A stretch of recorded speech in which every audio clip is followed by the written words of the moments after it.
Baik, bismillahirrahmanirrahim. Assalamualaikum warahmatullahi wabarakatuh.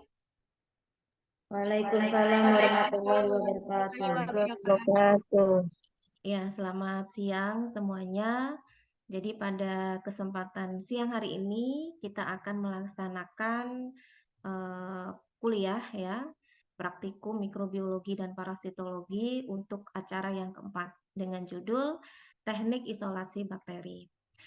Nah, dari pemaparan yang nanti akan saya berikan, harapannya seluruh mahasiswa itu bisa menyimak dengan baik dari apa yang sudah saya jelaskan. Kemudian nanti bisa ditanyakan kalau misal ada yang belum paham, ya. Karena harapannya nanti ketika kalian praktikum secara luring di lab, ini menjadi hal apa ya, yang membantu kalian agar tidak bingung lagi, ya. Karena banyak dari pengalaman-pengalaman sebelumnya karena mungkin tidak terlalu memperhatikan, jadi ketika di lab bingung. Bahkan bukan hanya prosedur ya, nama-nama alat saja itu masih banyak yang belum paham atau belum hafal ya. Jadi semoga di kelas ini jangan sampai terjadi hal demikian. Oke, kita akan masuk materinya ya. Namun sebelum lebih lanjut, kalian harus memahami dulu ya apa itu isolasi bakteri ya. Sebetulnya istilah isolasi bakteri itu bukan hal yang asing ya, apalagi istilah isolasi ini menjadi kata yang umum atau yang sering kita gunakan dalam kehidupan sehari-hari. Mungkin dalam hal ini saya pengen tahu dulu dari kalian ya, kata isolasi itu sebetulnya artinya apa sih? Nanti kita akan gunakan atau akan terapkan di pengertian praktikum ini. Pasti istilah itu atau pengertiannya akan sama, ya, meskipun objeknya berbeda. Oke, silakan mungkin dari kalian ingin menjelaskan apa itu isolasi. Ibu Jirli mau jawab. Pengendalian Iya, silakan Zirli, Vina, boleh? Eh, arti isolasi itu pemisahan satu hal dari hal lain atau usaha untuk eh, memencilkan, maksudnya kayak memisahkan gitu, Bu. Oke, memisahkan dari kelompoknya, ya. Ya, Oke, atau Vina, pengasihnya. mau menambahkan, silakan. ya Bu. Isolasi Bu, Ya, silakan. isolasi itu pemisahan yang bertujuan untuk dalam pengendalian, Bu. Oke. Ada lagi yang lain mau menjelaskan istilah isolasi dulu, tidak perlu ditambahkan bakteri. Istilah isolasi atau kata isolasi itu pengertiannya apa?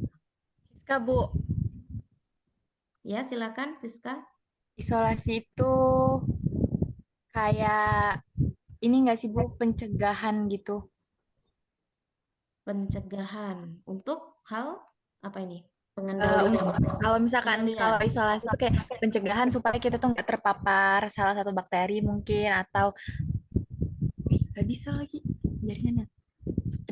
Pokoknya pencegahan menyebarnya penyakit gitu. Oke.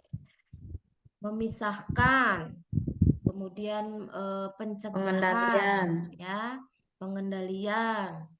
Yang lainnya mungkin siapa yang mau menambahkan? Isolasi itu kayak pengamanan juga sih Bu ya. Satu satu paket juga pemisahan, pengamanan, pencegahan gitu. Oke.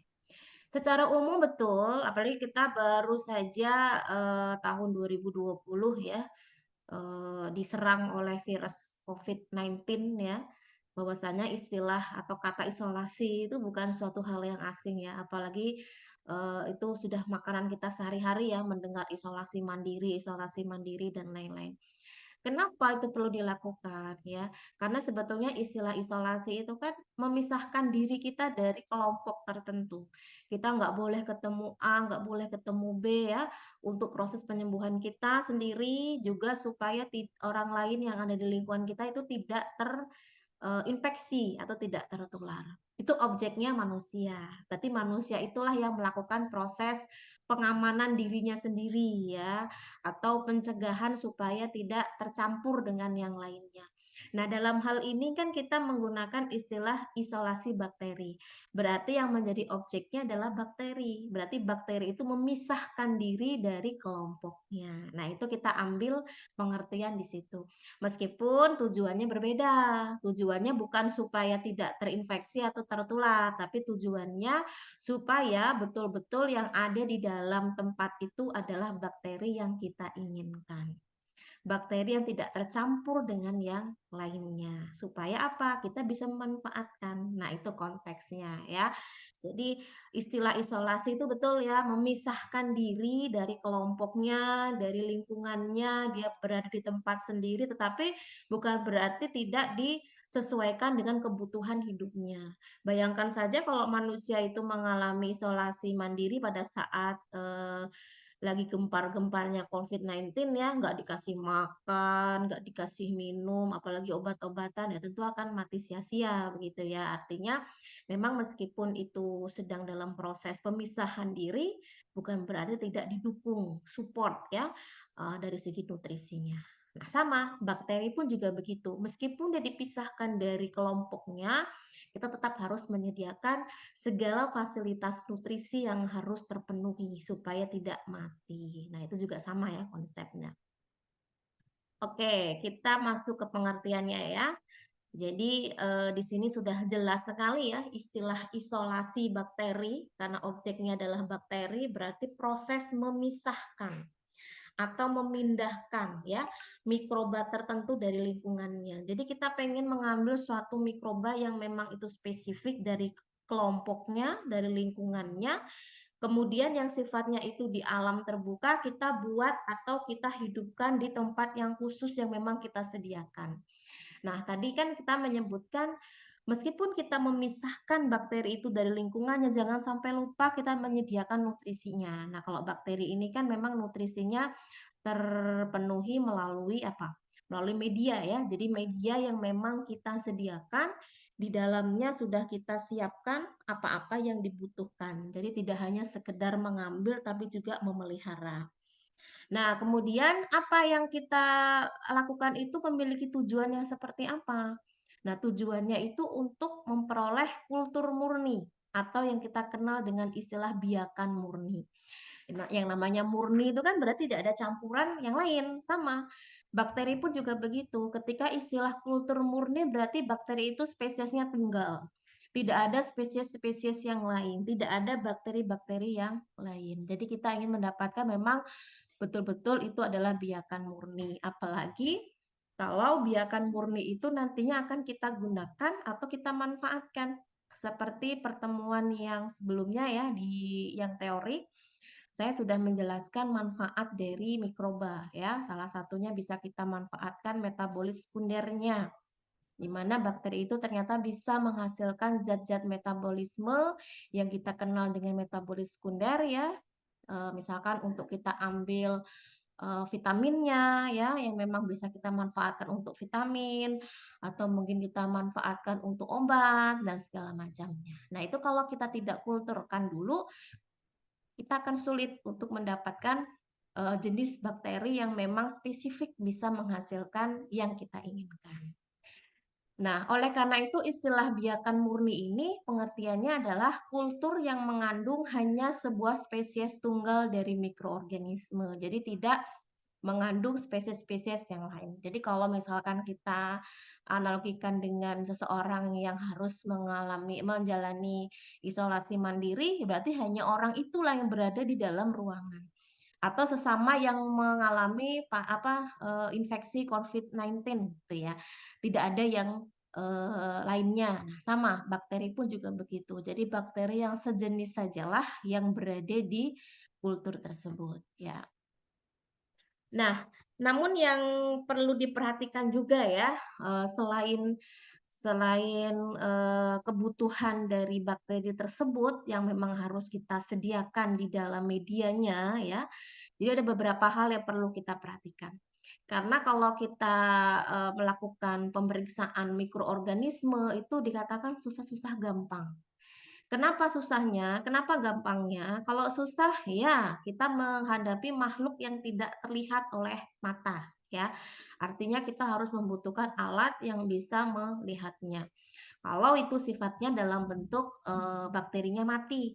Tapi kalau dalam bentuk bakterinya hidup kan otomatis kita harus menumbuhkan di media tertentu. Nah, oleh karena itu harus diperhatikan jangan sampai media yang kita buat untuk bakteri tertentu malah ditumbuhi bakteri yang lain. Jadi, satu yang harus diperhatikan semuanya dalam kondisi aseptik ya. Tidak boleh dengan tangan yang kotor ya, tidak boleh tidak menggunakan APD. Jadi harus menggunakan APD ya. APD-nya seperti apa? Handscoon, masker, karena tangan kita ini sumber mikroba ya. Saat ini kita tidak ada yang satupun yang menyadari atau melihat di tangan kita ini tumbuh mikroba kalau tidak dilakukan pemeriksaan. Padahal jumlah mikrobanya sangat banyak di tangan kita. Oleh karena itu pentingnya mencuci tangan setelah kita beraktivitas itu ya. Nah, selain prosedur teknik aseptis apalagi?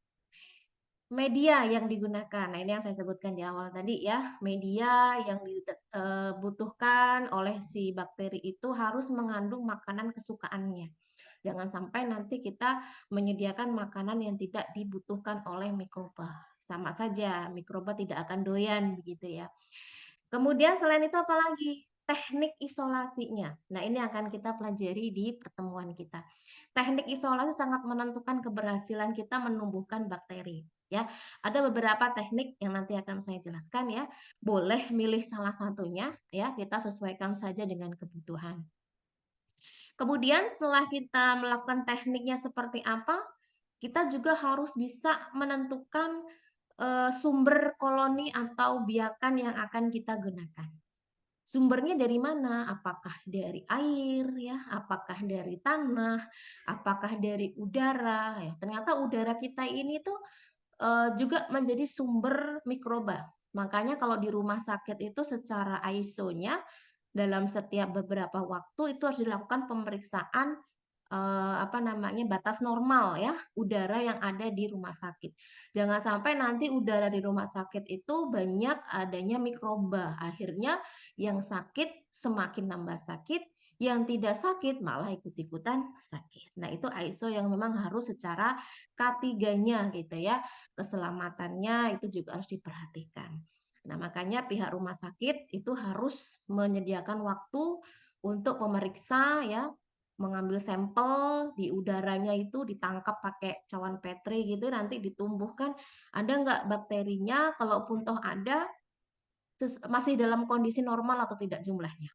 Jadi itu harus diperhatikan jangan sampai nanti jumlahnya melebihi batas normal. Atau juga bisa dari dahak ya atau sputum seseorang, misalkan seseorang itu diduga kena TBC.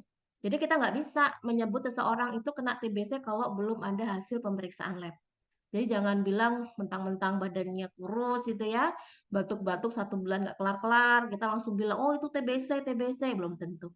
Makanya perlu dilakukan pemeriksaan, pengambilan sampel dahak gitu ya, dilihat menggunakan mikroskop, betul tidak ada bakteri Mycobacterium tuberculosisnya. Kalaupun toh memang ditemukan, itu ada perhitungan secara khusus ya, level-levelnya begitu ya. Jadi semua itu bisa dilakukan dengan fasilitas rumah sakit yang lengkap. Nah, selain itu juga dari darah ya. Darah itu pun juga bisa menjadi sumber biakan gitu ya. Karena banyak pasien-pasien di rumah sakit itu yang harus melakukan pemeriksaan laboratorium kalau dicurigai di dalam darahnya itu ada bakteri. Kenapa? Karena normalnya memang darah kita tuh harus bebas dari bakteri ya, apapun itu gitu ya. Jadi jangan sampai nanti apalagi kalau bakteri patogen ya, biasanya kalau ada keluhan-keluhan diare ya yang tidak kunjung selesai, kemudian tipes ya, itu semua kan pengambilan sampelnya dari darah. Kalau misalkan jumlah bakterinya melebihi batas atau batas normalnya ya yang masih bisa ditolerir ya berarti memang positif ya.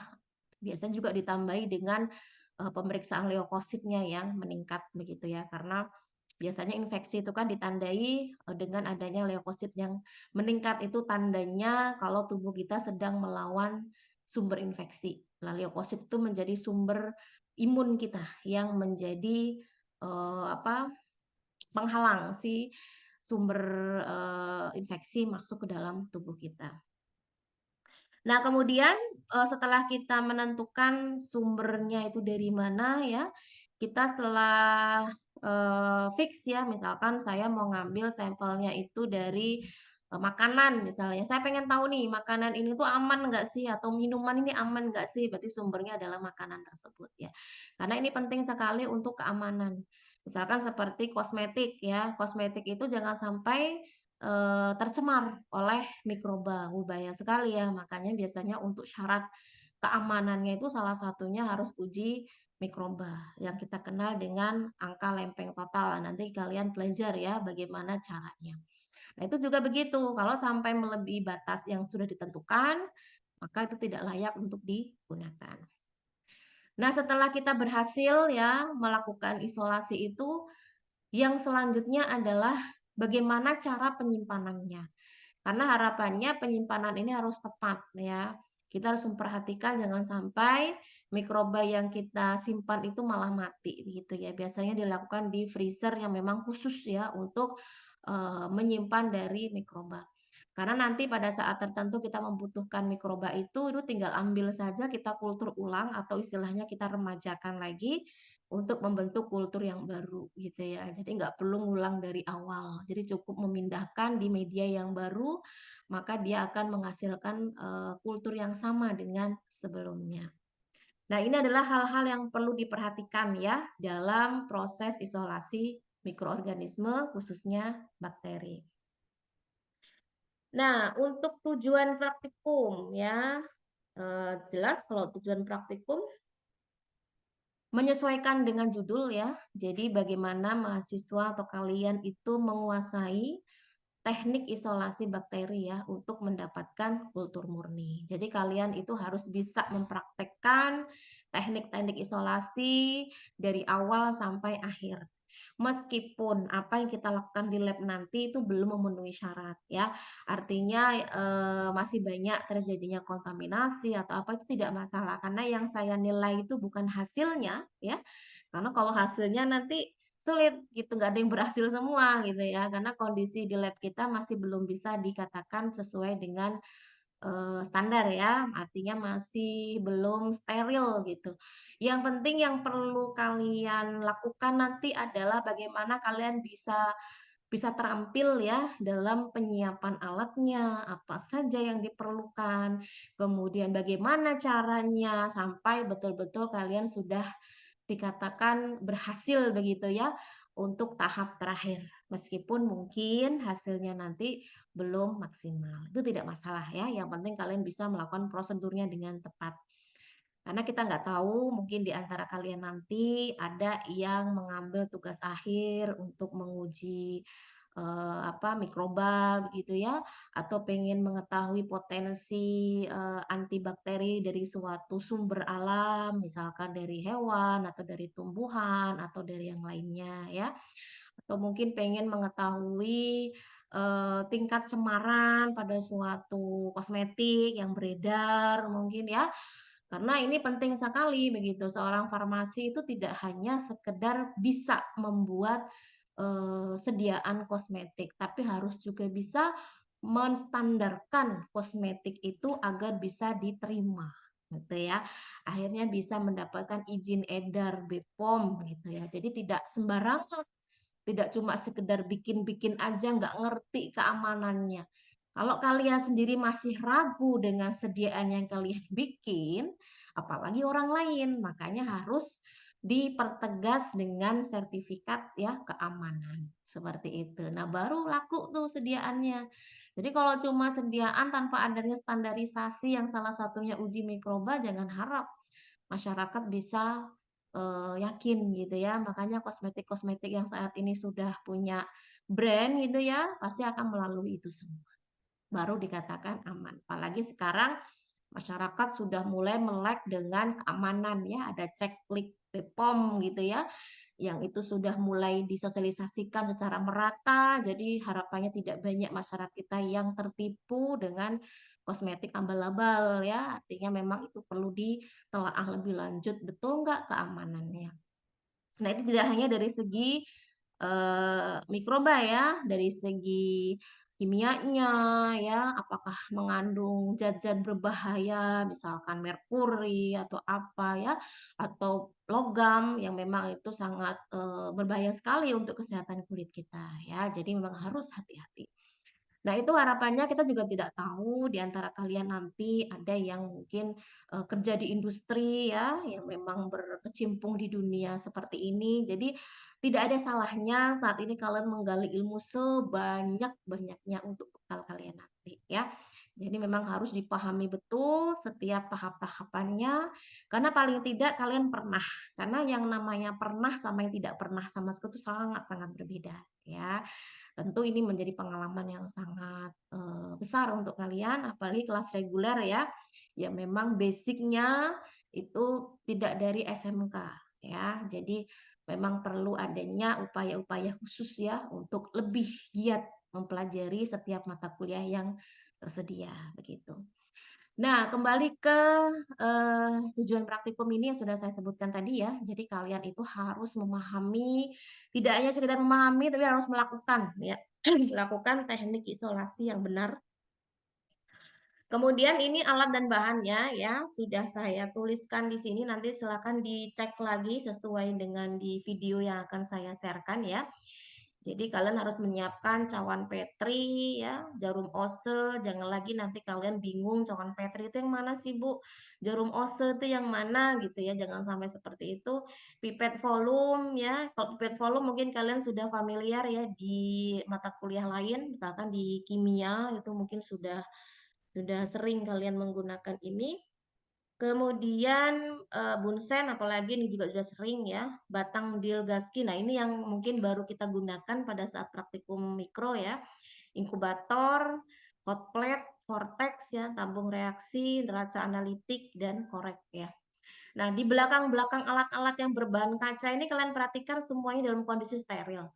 Ini juga sama ya, tabung reaksi juga harus steril. Artinya apa? Ini tidak boleh sembarangan. Bu, kalau cukup dicuci aja bagaimana? Itu belum steril. Bedakan antara bersih dan steril.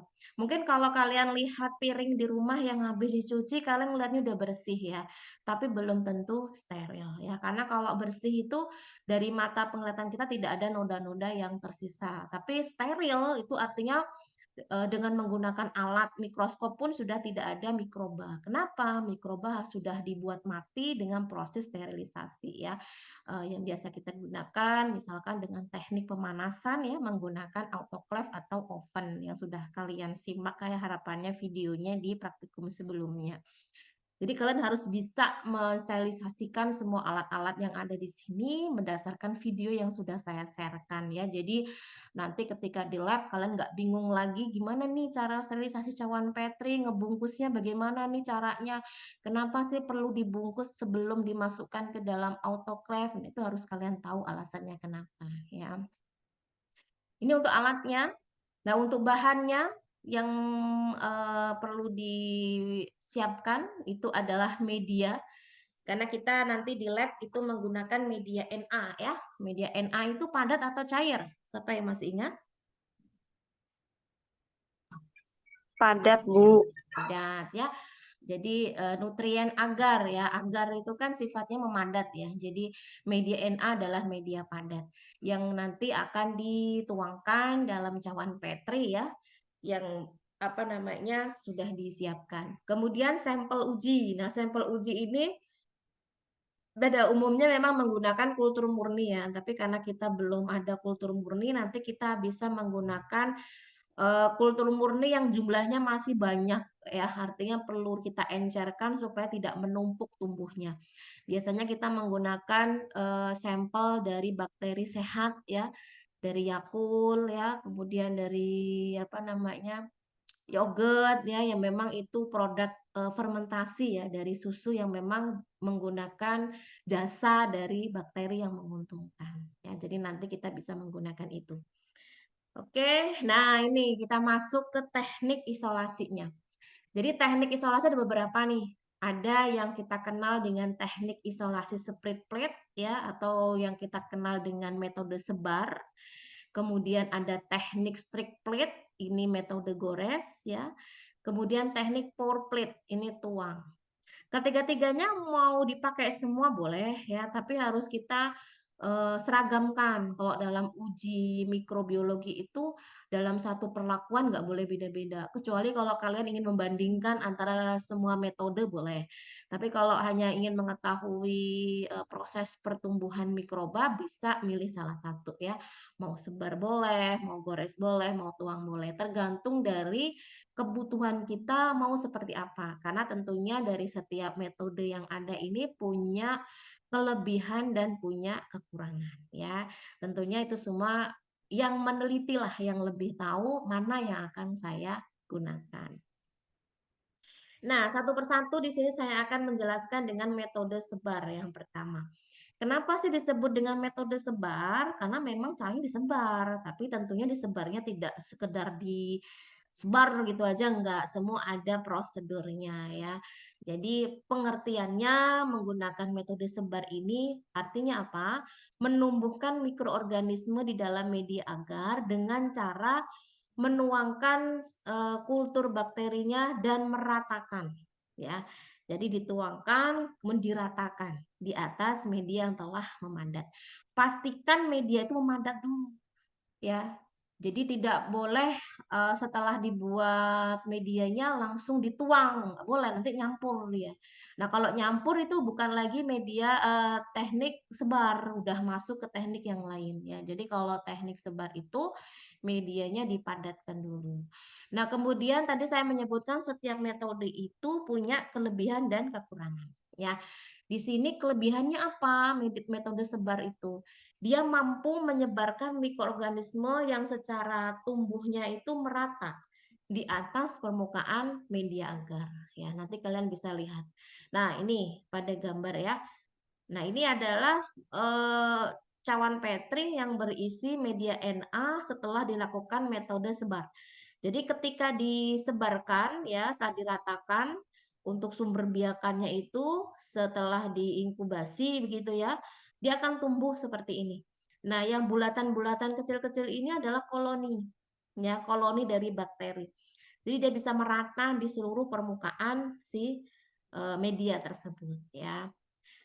Nah, kemudian kekurangannya apa? Kekurangannya ini karena dia tumbuh di permukaan agar, berarti kan logikanya hanya bakteri yang mampu menggunakan oksigen saja atau yang kita kenal dengan aerob ya di permukaan agarnya. Berarti yang di bawah permukaan agar atau di dalamnya nggak ada yang tumbuh. Nah, yang di bawah permukaan agar itu kan sifatnya anaerob. Bakteri yang memang tidak bisa tanpa ada bakteri yang memang tidak bisa kalau ada oksigen. Selama dia ada oksigen, dia nggak bisa tumbuh di situ. Berkebalikan dengan yang aerob. Nah, kalau yang metode sebar ini, dia bakteri-bakteri yang sifatnya aerob itu tidak bisa tumbuh di bawah permukaan agar gitu ya. Jadi semuanya itu sifatnya yang memang ada di permukaan agar gitu ya, yang itu semua adalah bakteri aerob, tidak ada yang anaerob. Sudah dipastikan kalau kita menggunakan metode ini, semuanya bakteri yang tumbuh itu adalah yang sifatnya aerob, yang memang dia bisa tumbuh dengan adanya oksigen ya. Nah, karena metode ini sifatnya dia menyebarkan gitu ya, meratakan, kita jangan lupa mengencerkan terlebih dahulu biakan yang kita gunakan. Kalau memang nanti di lab kita menggunakan misalkan Yakult ya ininya, nah itu kita encerkan dulu, nggak boleh tuh dari Yakult dari botolnya langsung dituang itu nggak boleh.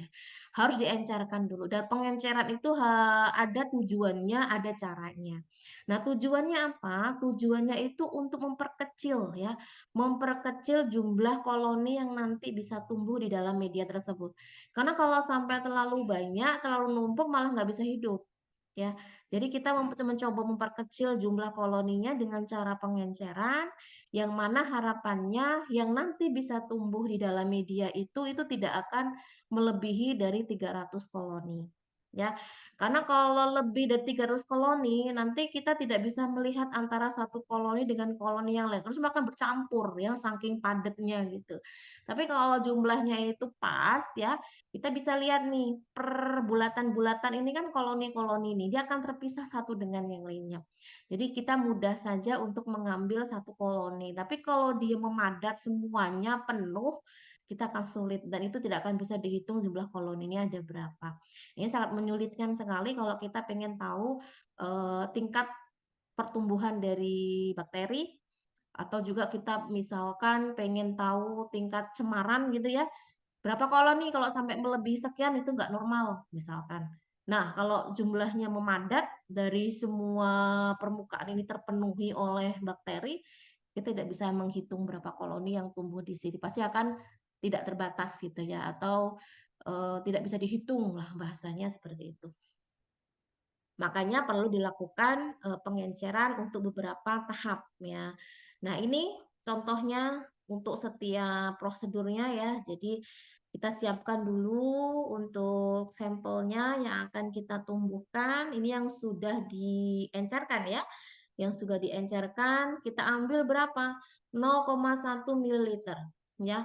Bayangkan 1 ml aja udah dikit banget. Ini 0,1. Makanya kita tidak boleh tidak menggunakan pipet volume. Apalagi pipet tetes itu udah boleh ya. Jadi harus menggunakan pipet volume yang memang ukurannya lebih kecil. Makanya perhatikan sekali di sini berapa sampel yang dituangkan dalam media, hanya 0,1 ml saja. Jadi nanti ketika menggunakan pipet volume pastikan ukurannya sudah disesuaikan ya. Nah, kemudian setelah diambil 0,1 dituangkan di sini di tengah-tengah media agar yang sudah memadat. Habis itu kita berikan batang Drygalski yang bentuknya segitiga ya. Gunanya untuk apa? Untuk meratakan yang di tengah tadi ini setiap permukaan media yang ada ya. Jadi jangan sampai tidak rata ya. Jadi pelan-pelan dioleskan rata dari ujung ke ujung sampai semuanya terolesi oleh kultur ya. Habis itu apa yang akan dilakukan? Diinkubasi. Nah, karena cawan Petri itu kan tidak cuma wadahnya ya, ada tutupnya. Tutup dulu ya, tutup dulu dan ini semua dilakukan secara aseptis. Maksudnya apa? Kan sudah dilakukan sterilisasi, Bu. Kok perlu diaseptis lagi? Sterilisasi tetap dilakukan karena itu suatu prosedur yang wajib. Namun pada saat proses isolasi, kita harus mendekatkan semuanya itu dengan bunsen yang hidup ya, dikasih api. Nah, tapi kita menggunakan bahan bakar spiritus ya, jangan menggunakan bahan bakar yang lain yang gampang meledak begitu. Nah, kita dekatkan semuanya di situ. Supaya apa? Hawa panasnya itu menghambat pertumbuhan dari mikroba yang ada di lingkungan. Jangan sampai nanti ada mikroba yang ikut masuk, akhirnya nanti yang tumbuh bukan bakteri yang kita inginkan, malah bakteri yang ada di lingkungan. Makanya perlu dilakukan secara aseptis. Nah, selain itu juga tangan kita tidak boleh dalam kondisi yang terbuka, harus menggunakan handscoon ya. Jadi kita siapkan secara khusus yang memang itu menjadi prosedur yang memang harus dilakukan ya. Jangan sampai nanti gagal atau mengalami kontaminasi atau malah nggak hidup sama sekali. Nah, itu ya. Jadi sulit untuk mengamatinya. Makanya tadi saya menyebutkan pemeriksaan mikrobiologi itu susah-susah gampang. Susahnya itu.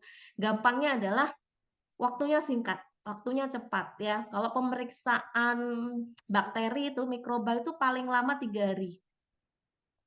Artinya apa? Memang tidak bisa langsung dilihat dalam 1 hari yang sama ya, karena bakteri itu kan butuh tumbuh ya, butuh waktu untuk pertumbuhan. Jadi kita mengenalnya dengan masa inkubasi. Masa inkubasi si bakteri itu membutuhkan waktu 24 jam atau sampai 48 jam maksimal ya. Jadi setelah 24 jam kita amati ada nggak pertumbuhan koloni di sana. Seperti itu. Jadi kalau di rumah sakit itu memang nggak bisa instan ya. Pengambilan darah hari itu langsung ketara itu nggak sulit ya, kecuali kalau memang harus segera ya, biasanya diprioritaskan. Tapi pada umumnya tidak bisa langsung detik itu, menit itu langsung ketara itu nggak bisa. Apalagi kalau pemeriksaannya harus ngantri gitu ya. Jadi harus diinkubasi dulu selama 24 jam itu paling cepat, baru akan ketahuan bakteri apa yang tumbuh di situ, yang itu merupakan sumber biakannya dari darah seseorang, ya, apakah betul-betul mengalami infeksi atau tidak. Makanya perlu namanya masa inkubasi.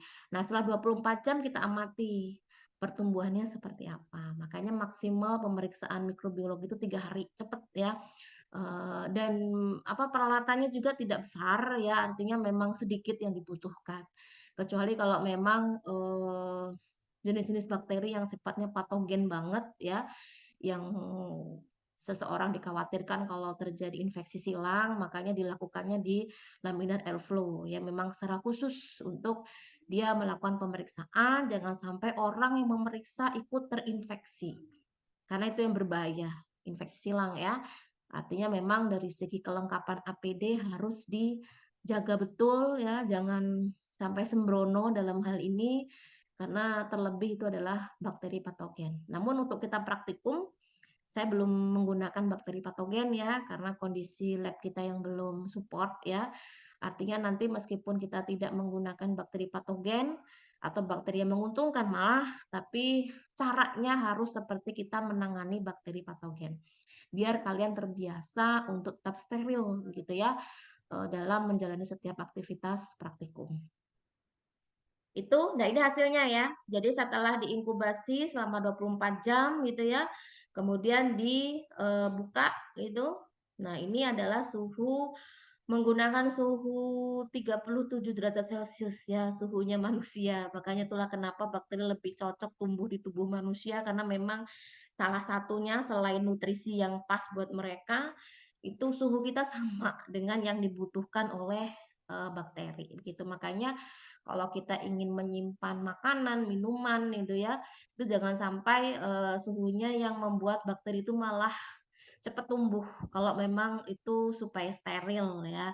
Misalkan kita ingin mengawetkan di freezer, nah itu cocok karena bakteri yang bisa tumbuh di tempat dingin itu sangat-sangat terbatas ya. Ada tapi terbatas. Nah, kebanyakan makanan yang bakteri yang bisa menyebabkan proses pembusukan pada makanan itu tidak tahan oleh panas ya. Makanya tidak tahan oleh panas dan tidak tahan oleh dingin. Makanya yang paling tepat itu kalau nggak dipanaskan dulu sampai mendidih makanannya atau di freezer ya. Artinya memang supaya bakteri itu tidak bisa tumbuh di makanan tersebut yang menjadi sumber nutrisinya. Seperti itu. Kemudian ini untuk metode sebar. Yang kedua adalah metode gores ya. Nah, kalau metode sebar tadi itu memang menuangkan kultur ke bagian tengah media lalu diratakan oleh Drygalski gitu ya. Nah, kalau metode sebar enggak? Metode sebar itu justru malah membuat garis sebanyak mungkin ya pada permukaan media padat gitu ya. Tentunya dalam hal ini tidak menggunakan Drygalski tapi menggunakan jarum ose. Nah, jarum ose yang kita gunakan ini adalah jarum ose yang ujungnya bulat ya. Nah, ujungnya bulat ini nanti kita panaskan dulu, sterilisasi dulu menggunakan api Bunsen hingga membara. Habis itu didinginkan sebentar ya, baru digunakan. Nah, itulah cara aseptisnya. Nah, untuk metode gores ini ada beberapa pola yang bisa kita pilih ya. Ada pola goresan T ya. Jadi goresan T ini nanti untuk mempermudah biasanya di bagian tutupnya itu kita garis dulu menggunakan spidol sebagai tanda begitu ya. Jadi biar kalian nggak bingung tadi mulainya dari mana ya goresannya gitu. Nah, kalau yang goresan T itu kita buat huruf T seperti ini. Ya. Caranya di ujung ini ya yang saya tunjuk pakai kursor ini awal mulanya. Jadi jarum ose yang sudah dipanaskan ya sampai membara, didinginkan dulu. Ini teknik aseptis ya. Habis itu digunakan untuk mengambil biakannya ya, karena yang digunakan kita adalah biakan cair ini, biakannya yang tentunya sudah diencerkan terlebih dahulu ya. Lalu kita buat goresan ya. Kalau misalkan dia goresan T, berarti dimulai dari ujung ini ya, membentuk goresan seperti ini. Nah, sampai ke titik ujung yang ada tanda panahnya ini.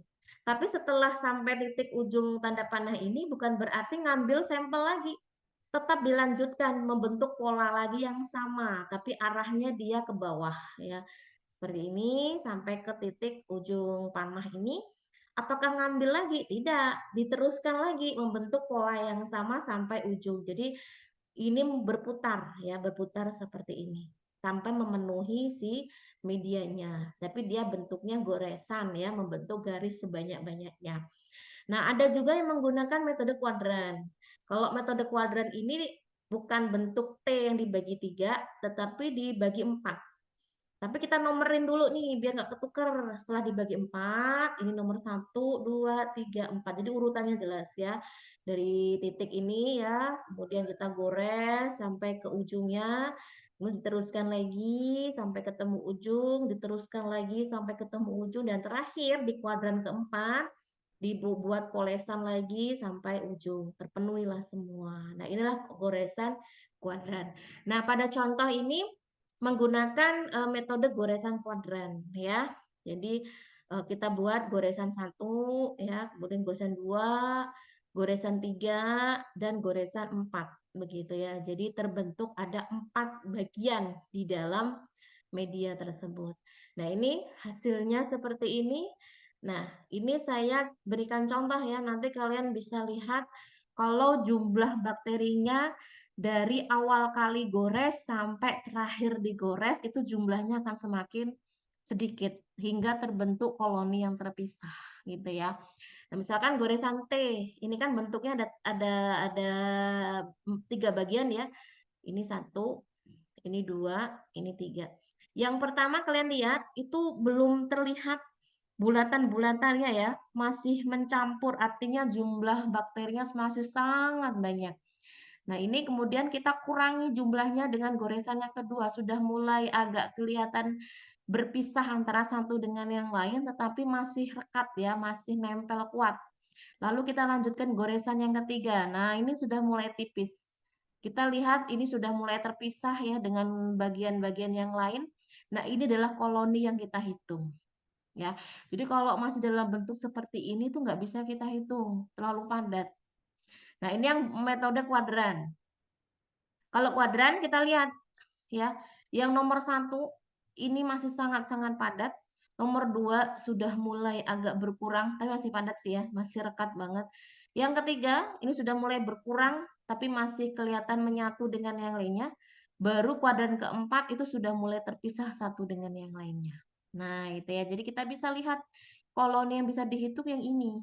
Nah, ini adalah proses metode gores ya. Jadi kalau misalkan kita emang ngambil biakan murninya, ya cukup kita ambil satu koloni ini. Yang itu sudah dipastikan dalam satu spesies yang sama. Jadi kalau bakteri itu sudah mengumpul dalam satu koloni itu sudah yakin mereka bersaudara. Karena kalau nggak bersaudara mereka nggak mau menyatu gitu ya, nggak mau pasti akan terpisah dengan satu dengan yang lainnya atau malah semakin berkompetisi ya. Jadi memang sesuatu yang membuat kita bisa bersatu dengan yang lain tuh saling memahami satu dengan yang lain ya. Jadi tidak berebut gitu. Kalau sampai berebut berarti dia ada kompetisi ya. Artinya saya atau kamu yang bertahan. Nah, itu. Nah, ini yang sinambung ya. Kalau sinambung kita menggunakan metode ini. Jadi tidak dibagi beberapa kuadran tapi cukup dari ujung ke ujung. Jadi memenuhi semua lingkaran dari media tersebut ya. Metodenya sama, bentuknya seperti ini ya, goresan seperti ini sampai titik panah ini. Nah, itu ketika diinkubasi itu akan terbentuk seperti ini ya. Jadi awalnya yang padat, pelan-pelan dia akan mulai berkurang sampai ke titik akhirnya sudah bisa dihitung berapa jumlah koloninya ya.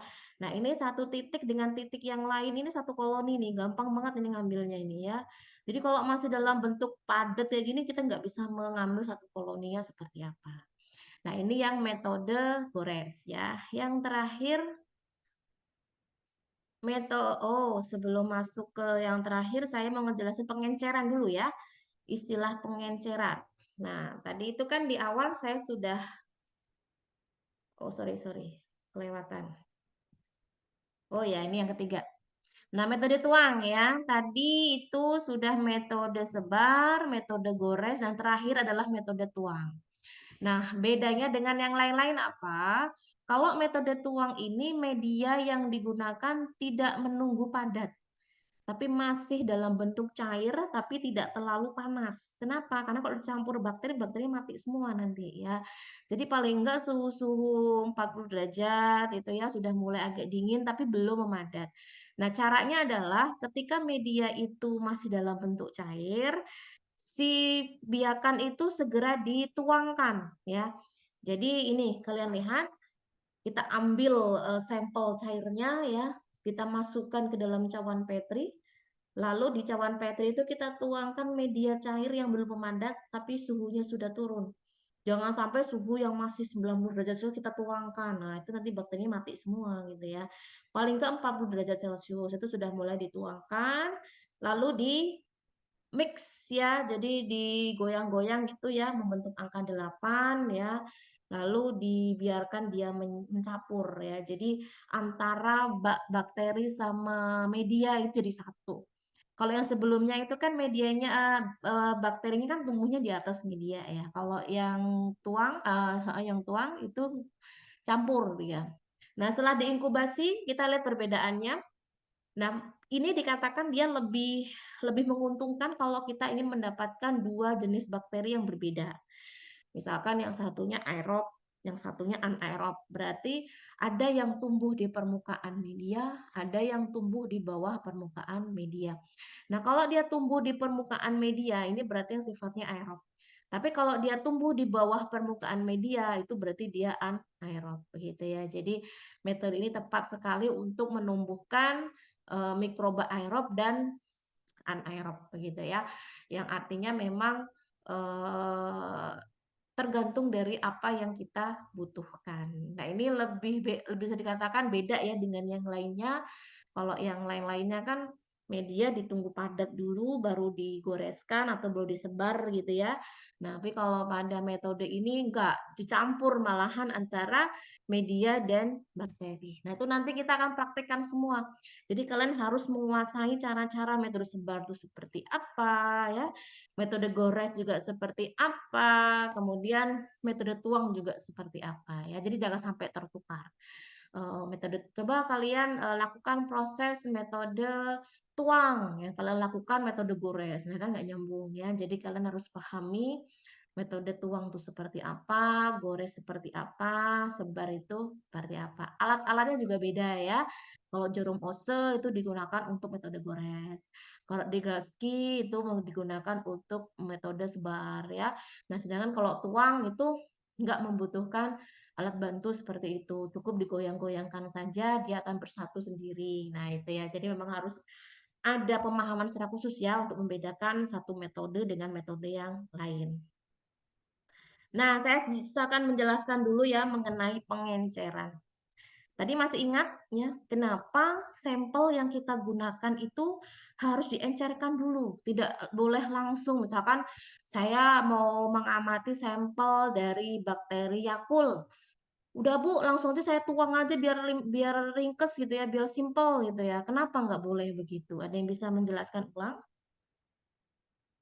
Karena ini Bu, untuk memperkecil jumlah koloni tadi Bu. Iya, tuh ya.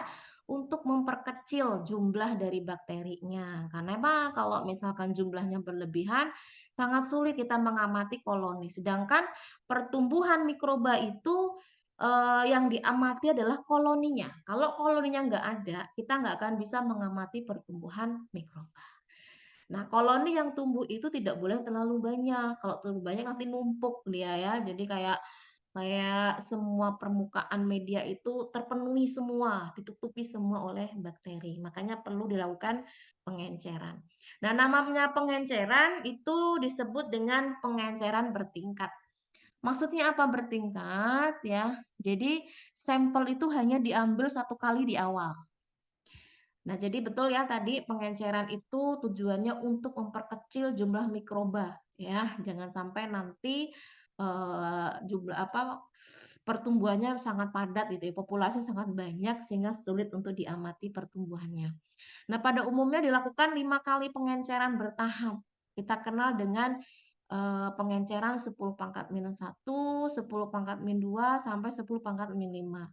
Ini dikenal dengan istilah pengenceran itu tadi ya, secara bertingkat dari 1 sampai 5, karena 5 kali pengenceran.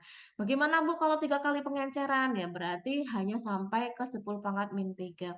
Bu kalau pengenceran sampai 6 bagaimana? Ya 10 pangkat min 6 dan seterusnya ya. Nah, biasanya kalau untuk pengenceran itu kita menggunakan perbandingan 1:9. Karena kita ukurannya pakai 10 ml ya.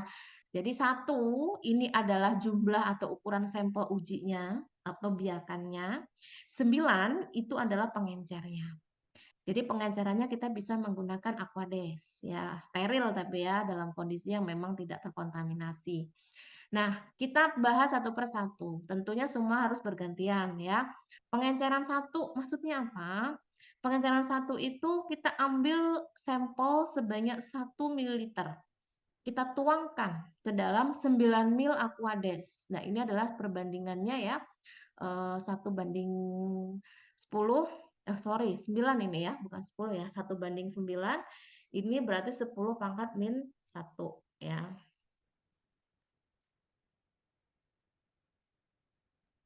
Nah, jadi total yang ada di dalam tabung reaksi tersebut itu 10 ml. 1 itu sampelnya, 9 itu pengencernya. Mungkin langsung saja saya tampilkan gambarnya ya, biar kalian ada gambaran.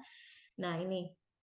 Jadi untuk pengenceran yang pertama atau 10 pangkat min 1, itu kita ambil 1 mil dari sampel, ya kita tuangkan ke dalam 9 mil pengencernya berupa Aquades.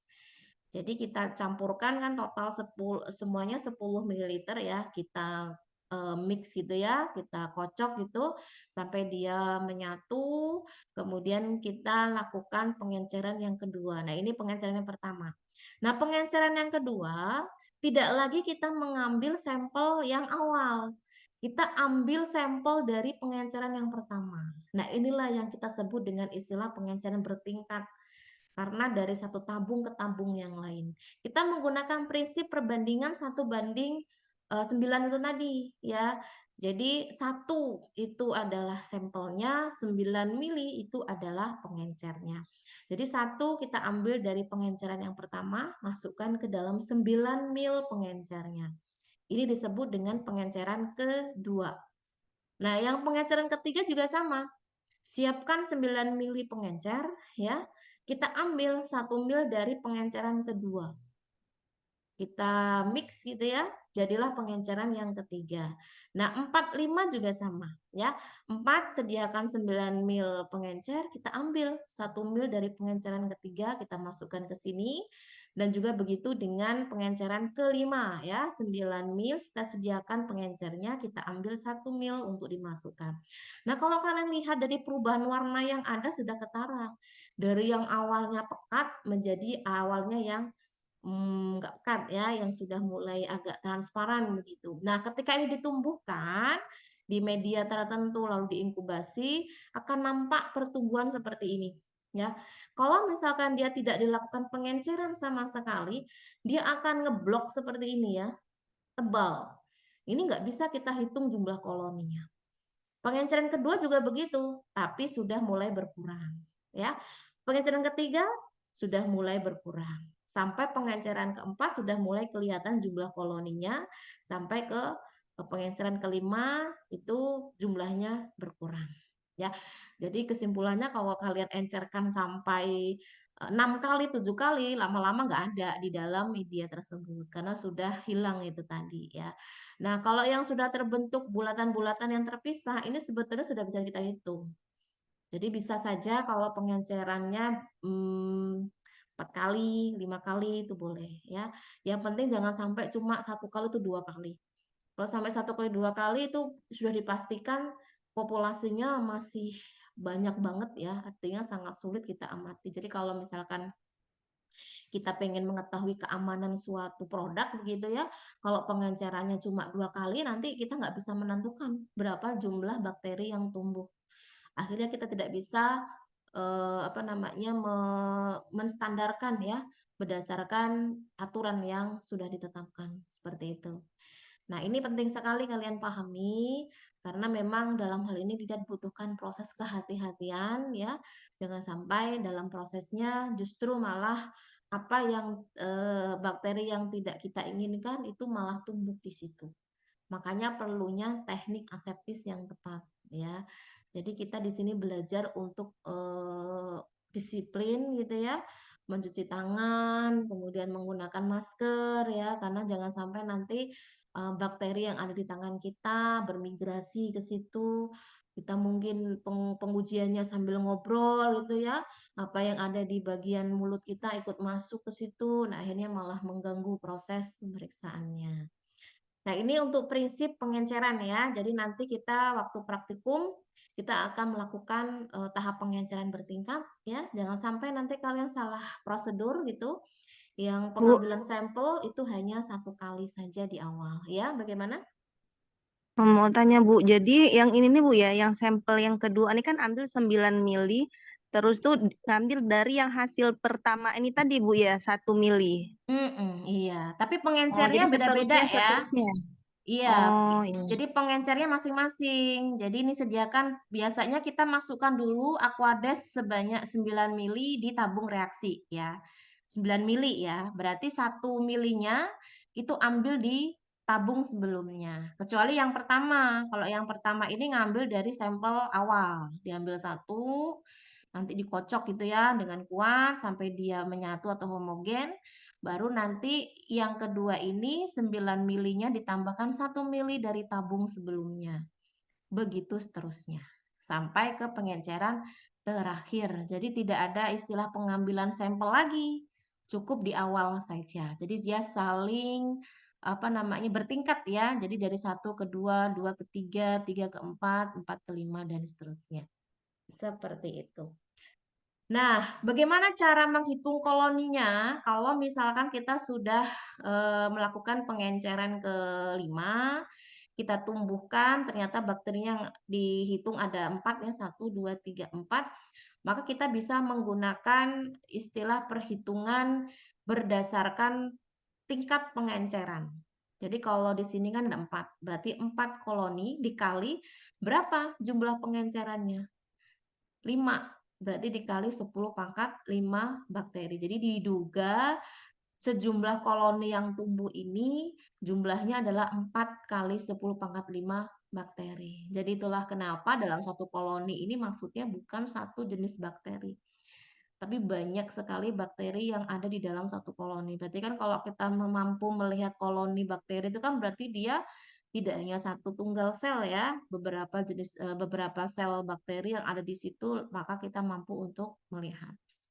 Misalkan kayak keseharian kita deh, dengan adanya proses pembusukan pada makanan, kan biasanya dalam bentuk lendir-lendir gitu ya. Nah, dalam bentuk lendir-lendir itu sebetulnya adalah kumpulan dari berbagai macam bakteri bisa, atau mungkin kalau bakterinya sama, berarti jumlahnya yang banyak. Makanya kita bisa melihat lendirnya. Bukan berarti itu satu bakteri saja, tapi bisa ribuan atau bahkan miliaran jumlah bakteri yang ada di dalam makanan tersebut yang sudah mulai membusuk seperti itu. Kayak minuman Yakult, nggak ada satupun dari kita bisa melihat bakteri. Tapi kalau kalian mau mengamati menggunakan mikroskop. Tapi yang diamati itu dilakukan pengenceran dulu biasanya. Baru nanti kita bisa melihat pergerakan dari bakteri itu yang ada di dalam Yakult. Ya, jadi itu adalah bukti kalau di dalam Yakult itu memang ada bakteri hidup ya, yang sangat bagus sekali untuk pencernaan kita. Nah, untuk praktikumnya ya, yang secara online itu nanti akan saya lihatkan di video ya. Jadi ada 3 sampel ya. Yang pertama sampel tanah pada akar tanaman ya. Yang kedua adalah isolat bakterinya yang sudah murni, yang memang sudah teridentifikasi jenisnya apa. Jenisnya adalah bakteri Serratia mercescens ya. Nanti dilihat aja di video. Kemudian dari udara. Nah, ini yang nanti bisa membuat kita, oh ternyata di udara itu ada bakterinya juga gitu ya. Karena untuk mengambil sampel mikroba di udara itu kayak kita itu nggak ngelihat apa-apa. Cukup cawan itu dibuka beberapa menit, atau tutup lagi. Nah, itu baru kita tumbuhkan. di mata kita nggak akan kelihatan, tapi ternyata setelah ditumbuhkan ada ya. Bahkan saya pernah melihat orang tugas akhirnya itu ngambil sampel dari usapan HP ya. Jadi HP itu diusap untuk diambil sampel bakterinya ditumbuhkan ya. Ternyata banyak ya, ternyata melebihi batas ya itu ya. Apalagi kalau kebiasaan kita yang ke kamar mandi itu bawa HP gitu ya, nonton drama Korea sambil nongkrong gitu. Itu sangat berbahaya sekali. Selain HP-nya itu berisiko nyemplung ya kalau nggak sayang sama HP-nya, juga resiko kesehatan ya, karena di kamar mandi itu kan toksik ya, jadi banyak sekali mikroba, itu sangat sangat disayangkan sekali kalau sampai kita membiarkannya gitu ya, tangan kita apalagi nggak cuci tangan gitu ya, dan HP itu nanti dipegang kemana-mana, banyaklah tidak manfaat gitu ya. Jadi kalau kita rutin membersihkan ya pakai tisu aseptis itu ya dibersihkan, tapi jangan sampai terkena HP di dalamnya ya, tentu akan mengganggu. Tapi ini benar-benar hasilnya mencengangkan gitu ya, ternyata melebihi batas ya, gitu. Jadi memang apa yang tanpa kita sadari di lingkungan kita itu sumber sumber biakan gitu ya, sumber mikroba. Tapi kenapa Bu, kok kita belum sakit atau tidak sakit ketika ada bakteri ada di sekeliling kita? Jangan sombong dulu karena kita kuat gitu ya. Bahaya itu kalau kita punya rasa sombong seperti itu. Itu karena kita di dalam tubuh kita itu kan ada batas toleransi ya. Tidak hanya bakteri sebetulnya. Obat ya, zat-zat yang berbahaya dalam tubuh kita bukan berarti nggak pernah terasup ya. Pernah mungkin tanpa kita sadari kita makan sesuatu yang berbahaya terbawa oleh makanan, tapi kenapa kita masih sehat, masih selamat gitu ya. Satu, kadarnya masih di batas ambang ya. Dua, kita punya sistem imun yang luar biasa. Ini jangan pernah menyepelekan sistem imun kita. Dalam kondisi tertentu ketika virus atau bakteri masuk dalam tubuh kita, imun kita masih kuat, dia nggak bisa ngapa-ngapa.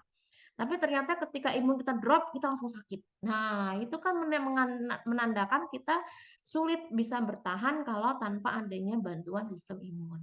Ya, jadi bukan berarti di dalam tubuh kita itu nggak ada bakteri. Ada, tapi jumlahnya masih ditolerir. Ya, artinya masih bisa ditangani oleh sistem imun kita. Jadi kalau sampai jumlahnya sudah berlebih ya, apalagi kebiasaan hidup kita yang tidak sehat, ditambah dengan lingkungan yang tidak baik, nah itu akan mempercepat sekali proses infeksi, akhirnya mengganggu sistem imun kita nggak kuat lah istilahnya ya. Nah itu kemudian dari udara ya, nanti dari udara itu kita bisa membuka sudut cawan Petri sebesar 45 derajat ya. Jadi nanti dibuka sedikit, kita biarkan di ruangan terbuka, nanti kita bisa lihat pertumbuhannya seperti apa. Nah itu ya, jadi nanti bisa dilihat secara langsung di video ya.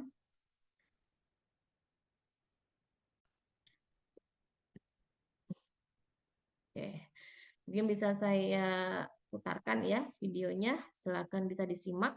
Dan harapannya nanti kalian bisa memahaminya dengan baik. Jadi nanti ketika kita praktikum itu sudah lihai. Oh ya, seperti ini, dan seperti ini gitu ya. Jadi nggak perlu bingung lagi. Assalamualaikum warahmatullahi wabarakatuh. Halo praktikan mikrobiologi. Kembali lagi pada praktikum mikrobiologi minggu ini. Kali ini kita akan membahas mengenai pembiakan dan isolasi mikroba. Pastikan kalian sudah membaca materi mengenai praktikum kali ini ya. Praktikum ini bertujuan untuk meningkatkan keterampilan mahasiswa dalam mengisolasi mikroba untuk memperoleh biakan murni. Praktikum ini juga bertujuan agar mahasiswa dapat membedakan mikroba yang diharapkan dan juga mikroba sebagai kontaminan. Kemudian agar mahasiswa dapat mempelajari tipe-tipe koloni bakteri yang diperoleh dari teknik isolasi yang telah dilakukan. Bahan-bahan yang digunakan pada praktikum ini adalah sebagai berikut. Yang pertama adalah medium nutrien agar, aquades steril, aquades, alkohol 70%, dan bahan yang digunakan sebagai sampel, yaitu tanah, bakteri Serratia mercescens, dan udara. Sedangkan alat-alat yang digunakan pada praktikum kali ini yaitu jarum ose, bunsen, inkubator, hot plate, tabung reaksi, rak tabung, beker gelas, Erlenmeyer, botol semprot, tisu, spatula, shaker, pipet volumetri dan bulb, neraca analitik, dan korek api. Langkah pertama yang perlu dilakukan dalam praktikum kali ini adalah membuat media Na terlebih dahulu. Pembuatan media Na ini diawali dengan menimbang bahan Na pada neraca analitik.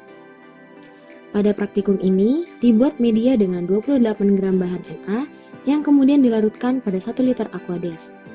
Selanjutnya, larutan media Na dihomogenkan pada hot plate sembari diaduk menggunakan spatula hingga seluruh bahan tercampur rata dan media berubah warna menjadi lebih jernih.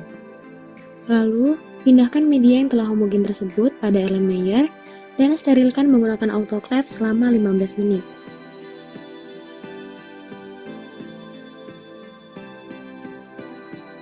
Teknik isolasi yang dilakukan pada praktikum kali ini terdapat 4 macam, yaitu isolasi dengan teknik sprit, isolasi dengan teknik strik, isolasi dengan teknik pour, dan isolasi mikroba dari udara. Yang pertama adalah isolasi dengan teknik sprit. Isolasi dengan teknik ini dimulai dengan mempersiapkan sampel yang akan digunakan. Pada praktikum kali ini, sampel yang digunakan adalah sampel tanah yang diambil dari tanah yang terdapat pada akar tanaman. Kemudian, setelah memperoleh sampel tanah, langkah selanjutnya yaitu menimbang tanah menggunakan neraca analitik sebanyak 1 gram. Setelah sampel ditimbang, langkah selanjutnya yaitu melakukan pengenceran pada sampel tanah. Sampel diencerkan dengan pengenceran 10 pangkat min 1 sampai dengan 10 pangkat min 5 yang dilakukan pada 5 tabung reaksi.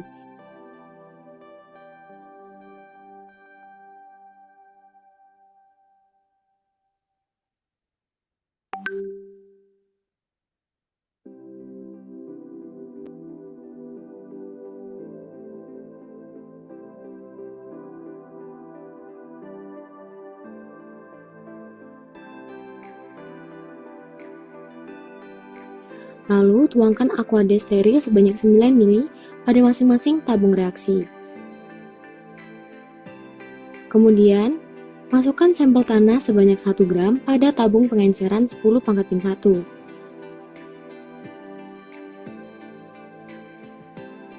Kemudian, homogenkan tabung berisi sampel tanah tersebut pada vortex hingga homogen.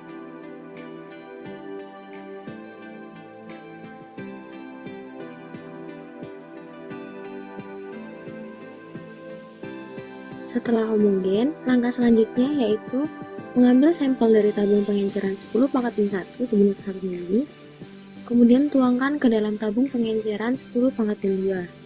Vortex hingga homogen, lakukan hal yang sama hingga pengenceran 10 pangkat min 5. Teknik sprit dilakukan dengan menyiapkan 5 cawan Petri yang telah disterilkan. Kemudian beri label cawan dengan pengenceran 10 pangkat min 1 sampai dengan 10 pangkat min 5. Tuangkan media agar yang telah tersedia pada masing-masing cawan Petri dan biarkan hingga memadat. Ambil sampel sebanyak 0,1 ml pada masing-masing pengenceran.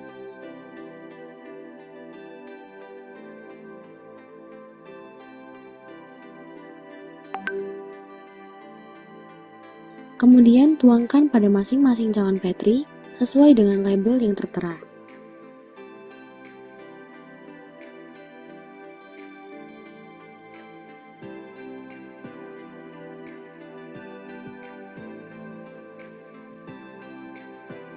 Kemudian, homogenkan dengan Drygalski.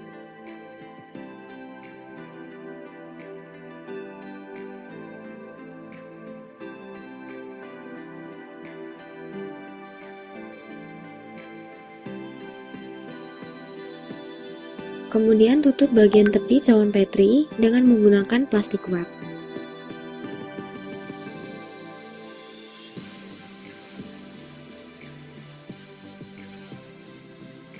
Teknik yang kedua yaitu teknik pour. Teknik pour dilakukan dengan menyiapkan 5 cawan Petri yang telah disterilkan. Kemudian, beri label pada masing-masing cawan dengan pengenceran 10 pangkat min 1 sampai 10 pangkat min 5. Berbeda dengan teknik sprit, pada teknik pour, sampel dituangkan terlebih dahulu pada cawan Petri sebanyak 1 mili. Sampel ini dituangkan pada cawan Petri sesuai dengan label yang tertera.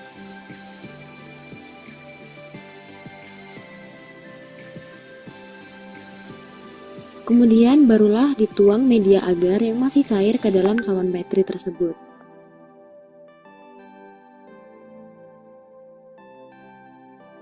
Homogenkan dengan menggerakkan cawan membentuk angka 8.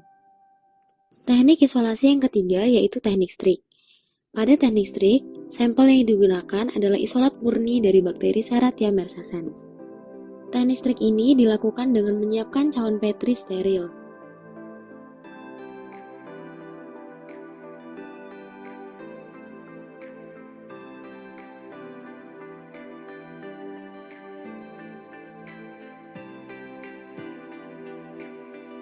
Ambil 1 oz isolat murni bakteri Serratia mercescens dengan jarum ose bulat.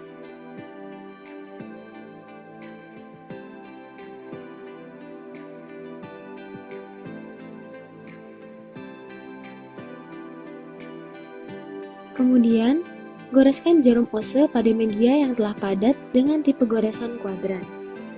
Metode gores kuadran menggunakan prinsip memperkecil jumlah mikroba yang terbawa selama proses gores. Cawan Petri dibagi atas 4 area yang digores secara melingkar dan berakhir di tengah. Proses menggores tersebut dilakukan secara berurutan, sehingga pada area terakhir diharapkan jumlah koloni mikroba yang tumbuh menjadi relatif jarang. Kemudian tutup bagian tepi cawan Petri dengan menggunakan plastik wrap. Teknik isolasi yang keempat yaitu isolasi mikroba dari udara. Teknik isolasi ini dilakukan dengan menyiapkan cawan Petri steril terlebih dahulu. Kemudian, tuangkan media agar dan biarkan hingga memadat.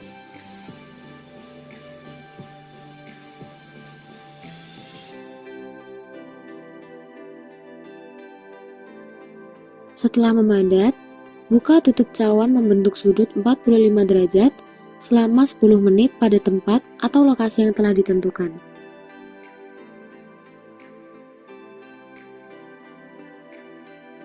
Tahap terakhir dari praktikum ini yaitu menginkubasi seluruh media yang telah diberi perlakuan dari semua teknik isolasi yang telah dilakukan.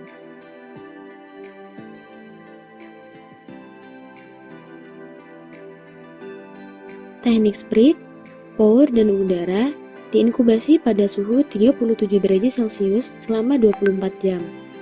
Sedangkan teknik strik diinkubasi pada suhu ruang selama 24 jam.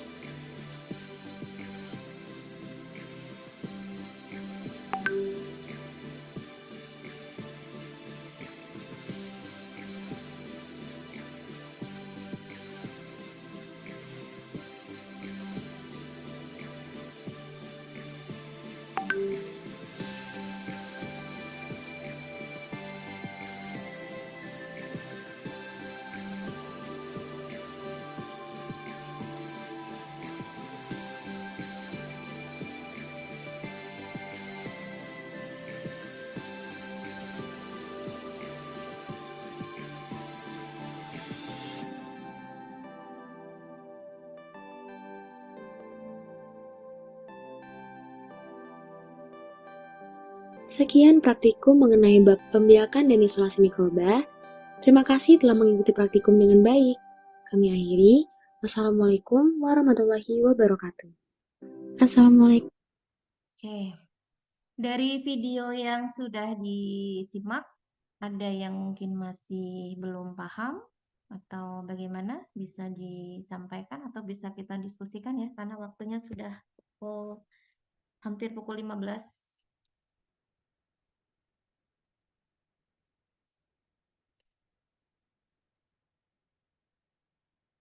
Iya, jadi itu ya, sesuai dengan apa yang sudah saya sampaikan tadi. Jadi tetap nanti untuk laporannya itu kalian buat, tapi nanti dalam satu paket saja dengan yang luring ya. Jadi biar satu saja buatnya, yang itu juga dari video, juga dari hasil praktikum kita ya. Jadi nanti hasilnya seperti apa, mau berhasil atau enggak ya, tapi tetap itu dijadikan hasil real kalian di lab ya.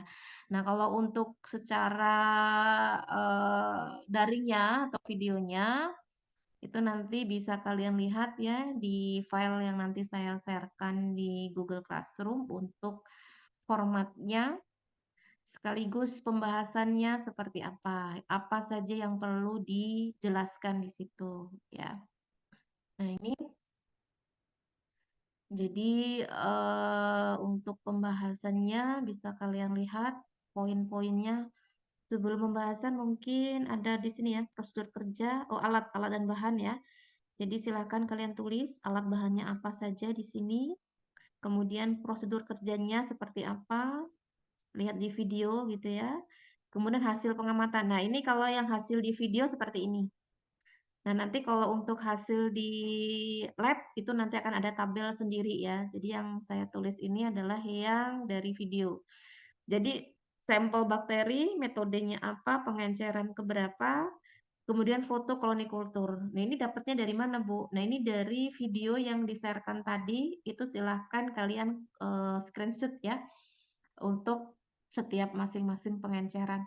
Misalkan untuk sampel bakteri yang dari tanah ya, metode yang digunakan split plate gitu ya, pengenceran 10⁻⁻1, 10⁻⁻2 sampai 10⁻⁵ itu kan tadi ada fotonya masing-masing. Nah, itu bisa kalian ambil dari video tersebut lalu di screenshot kita bisa ditempelkan di sini ya. Kemudian isolasi bakteri ya yang berupa kultur murni dari Serratia marquescens juga begitu. Tidak dilakukan pengenceran ya, nanti bisa dijelaskan kenapa kalau untuk kultur murni sudah tidak dilakukan pengenceran lagi. Dikembalikan ke tujuan pengenceran itu apa. Kalau bakteri yang sudah tidak diencerkan lagi pasti sudah memenuhi syarat begitu ya. Nah, kemudian dari udara juga begitu ya, silakan nanti ditambahkan untuk masing-masingnya di sini, fotonya juga disesuaikan dengan yang ada di video. Nah, untuk pembahasan ya, ini harus perhatikan betul. Saya coba kasih rambu-rambunya biar kalian itu nggak salah jelasin gitu ya.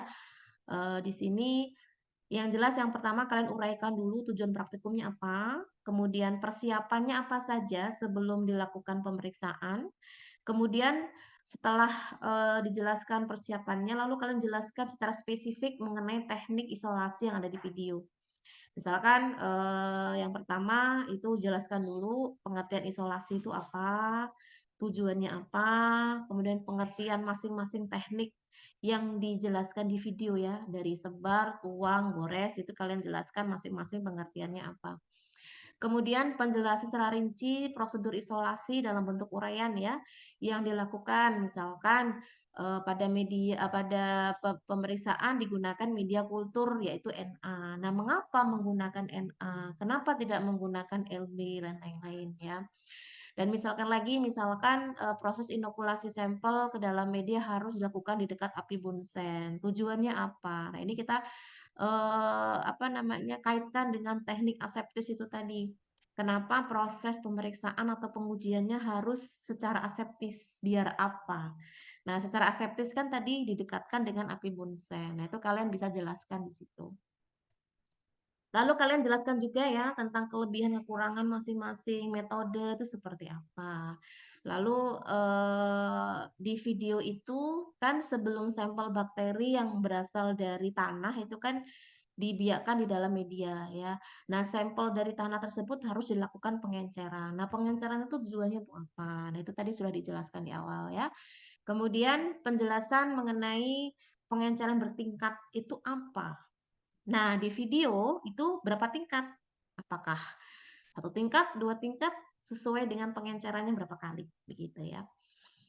Nah, kemudian uraikan prosedur pengenceran dilakukan. Nah, ini mah sudah tinggal copy paste saja ya dari apa yang sudah dijelaskan di awal gitu. Kemudian di video untuk metode strike plate itu digunakan isolat bakteri Serratia merkesken. Nah, kenapa kalau sampelnya berupa kultur murni itu tidak dilakukan pengenceran lagi? Nah, itu kalian harus cari kenapa. Kemudian penjelasan hasil praktikum masing-masing metode isolasi ya berdasarkan tingkat pengenceran dan koloni bakteri yang tumbuh di media kultur. Ini sesuai dengan tabel pengamatan yang ini. Nah, itu ya jangan sampai nanti poin-poin yang sudah dituliskan ini ada yang tertinggal ya karena itu sangat mempengaruhi nilai dari laporannya begitu. Oke, mungkin itu yang dapat saya sampaikan. Sebelum saya tutup, ada yang ingin ditanyakan? Silakan. Jadi yang ditulis dalam jurnal ini yang dari hasil video yang ditonton tadi ya, Bu? Iya. Nanti ditambahkan hasil dari kita praktikum luring, dijadikan satu saja. Terus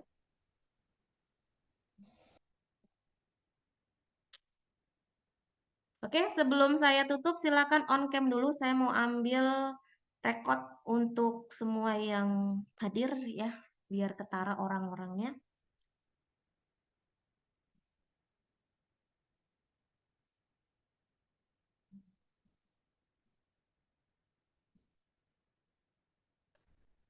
Silakan Vina, Serly, Delis, Fitria Nabila, Muhammad Kurtobi, Afifah, Firly. Bisa di open cam-kan dulu.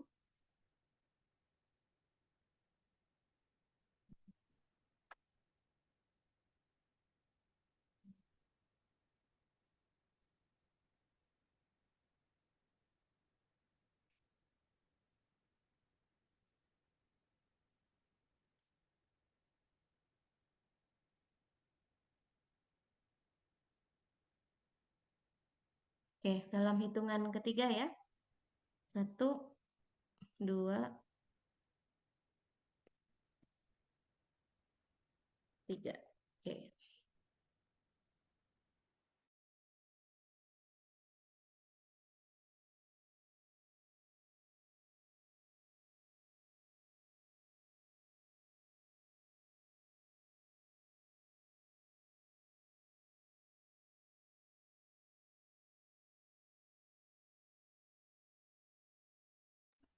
Oke, mungkin cukup itu yang dapat saya sampaikan ya. Jangan lupa deadline laporan untuk pekan ini ya, untuk 2 acara. Bisa dikumpulkan ke kampus, bisa dititipkan kalau ada yang bisa dititipi ya. Tapi kalau nitip itu ya istilahnya pengertiannya gitu ya, yang capek-capek ke kampus gitu ya. Ya, tapi kalau memang yang dititipi sukarela ikhlas ya tidak apa-apa ya. Harapannya bisa solid ya antara satu dengan yang lainnya. Boleh kita berkompetisi dalam hal menjadi yang terbaik, tapi jangan lupa di dalamnya harus ada saling kontribusi, saling membantu satu dengan yang lainnya. Oke, mungkin itu yang dapat saya sampaikan untuk post testnya nanti pada saat praktikum luring saja. Jadi silakan dipersiapkan sebaik-baik mungkin. Oke, itu Maaf, dari izin saya. bertanya. Ya, silakan. Itu untuk pengumpulan jurnal yang tanggal 6 itu ngumpulnya di kampus kan ya, Bu? Itu di loker atau nemuin Oh Ibu iya, atau saya cek dulu lokernya ya, karena masih banyak tugas-tugas sebelumnya yang belum pada diambil oleh orang-orangnya ya. Nanti saya siapkan satu loker untuk kalian bisa langsung naruh di situ. baik, Bu? Nanti saya infokan nomornya ya, karena saya belum cek yang kosong nomor berapa. Baik, Bu. Bu, Terima ini kan kasih. dikumpul jadi satu toh, Bu. Yang mana? Yang praktikum kedua dan ketiga jurnalnya dikumpul jadi satu, semuanya terus dimasukin ke dalam map gitu, Bu ya? Iya, Baru betul. ditaruh di loker. Iya. Bu, Terima kasih, terus Bu. yang laporan yang ini barusan ini kapan deadline-nya, Bu? Apa bareng? Kan Eh, belum praktikum. sesuai jadwal nanti luring ya. Saya luringnya belum tahu nih kita mulainya kapan. Nanti saya cek dulu kesediaan di lab. Kalau memang Waalaikumsalam warahmatullahi wabarakatuh.